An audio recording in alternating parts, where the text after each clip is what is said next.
worked for a company called Merle and Company, Merle, and it was in Gardena. I don't remember the exact location, but it was in Gardena. And it was kind of a short-lived job. The guy that owned the company was he didn't like the woman that was running the accounting department. He wanted to get rid of her. She was super negative, super negative, and just kind of a drag to be around. And he was trying to get rid of her in a nice way. I don't remember her name. It's like, but this is probably like 80s. Did I mention this? Probably sometime in the latter part of the 80s, probably around 87 or something like that. And I didn't have the job very long, but it's like, but at that time, people were companies were starting to have smaller computers, and I know we could work off a computer. I don't know if it was an Apple computer or something else, but it was, the accounting department was computerized, but we were automated, and we went. It's like when I went in there, it's like he kind of told me it's like that he wanted me to replace her eventually. I was being I was in there to like help be like the assistant or something. I was doing part of the accounting work and stuff. So it's like so I started working there. It's like I didn't necessarily want to stay there long term. But I could understand why he wanted to get rid of her, but he really needed to develop a set of balls to just get rid of her. I couldn't. It's like she's that terrible. Just get rid of her. But anyway, she it's like during my stint there. One of the things I remember about her is like she, I think I had lost some weight. I was on, like some kind of diet, and so I was counting calories or something. And her compliment was something like, I came in and it's like she said something like, "Oh well, you look, it's like you lost weight, but your face is still kind of fat, or something like that." That's what she would compliment people. That's a horrible person.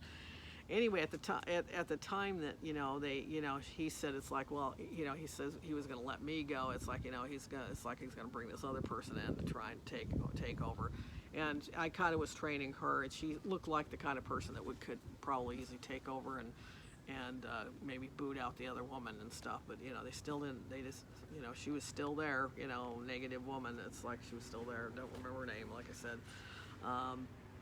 And when I was working there, my sister had a friend who died in a terrible auto accident, and I can't think of her name offhand. I'll remember it later probably. But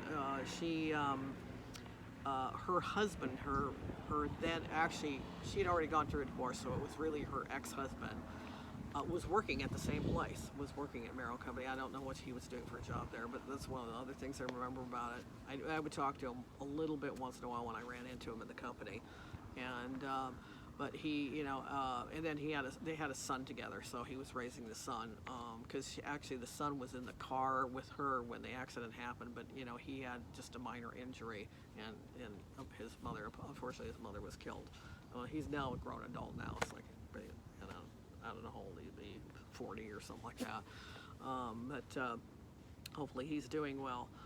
The odd thing was, it's like the man that was the husband, the ex-husband of her, was always promoting himself as though he was like, they were still married and that he was a widower, which was, and I told a couple people, he's not a widower, they were divorced, It's like, and I think it was just to play up and make people feel sorry for him or something, so he'd get some sympathy. But, I felt bad for him. He lost his ex-wife. I feel bad for the son because the little kid lost his mom, and that's a terrible thing to happen. But her husband was playing it up, her ex-husband was playing it up as though he was, he was a widower. So anyway, that was Merrill and Company. That's the things I remember about it. I just remember exercising a lot when I was there because I was trying to lose some weight and stuff, and it was probably like around, if I had to guess, 87 or 1988.